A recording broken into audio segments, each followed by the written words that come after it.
And after she stamped the last stamp, I asked her a question that I've asked every notary that I've ever used. I said, "What do I owe you?"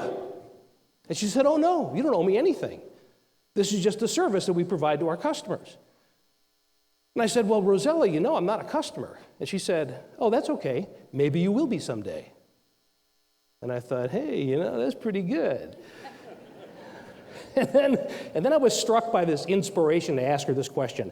It just occurred to me that I could get a glimpse inside this culture through this person right now. So I said, "Hey, Rosella, would you mind telling me, how do you like working here at Sovereign Bank? What's it like to work here?"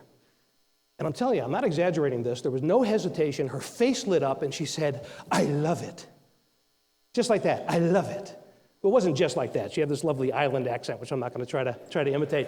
But then she started going on and on about these other banks that she'd worked for that were so awful, but this place was so different because people were so collaborative, everybody took care of each other, and then sometimes her customers just stopped by just to say hello, even when they have no business to do, because that's the kind of relationship she has with them. And she's going on and on like this, and I have this odd habit that when I'm talking to somebody who's telling me something that's really relevant to my work, I like to take notes.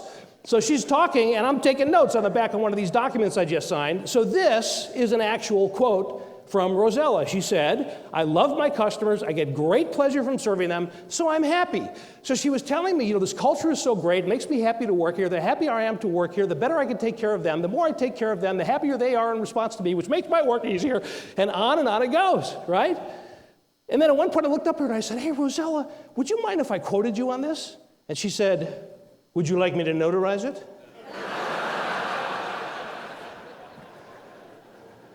What do you think I said? "Yes, that would be awesome if you don't mind." And she did. There you go. So what you're looking at here is the back of Rosella's business card. She took out her card, flipped it over, wrote those words across the top, stamped it, pushed it across the counter to me. I ran across the street, took a picture of it with my iPhone, stuck it in my PowerPoint deck, which is why you can see it now. And there was a reason that I did this. Remember what I was there for, right? The next day, when I spoke to the senior management team, I showed them this, and I said, "Hey, guys, look what you have going on right across the street here. I mean, this is Rosella the teller. I mean, she's awesome, man." And the boss was so blown away by this that he ran across the street to say thank you to Rosella. You can imagine how that blew her mind and the impact that had on her day, and around it goes. So please, don't tell me that love has no place in business. Of course it does. It's just damn good business if we can make the heart part of our culture, part of the expectation, part of the way that we work with one another and with and for our clients and customers, or whatever terminology you use.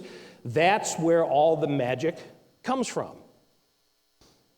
And it has an impact on every aspect of the business, even on the value of the business, the actual value of the business. Warren Buffett was interviewed on the Motley Fool website a while ago.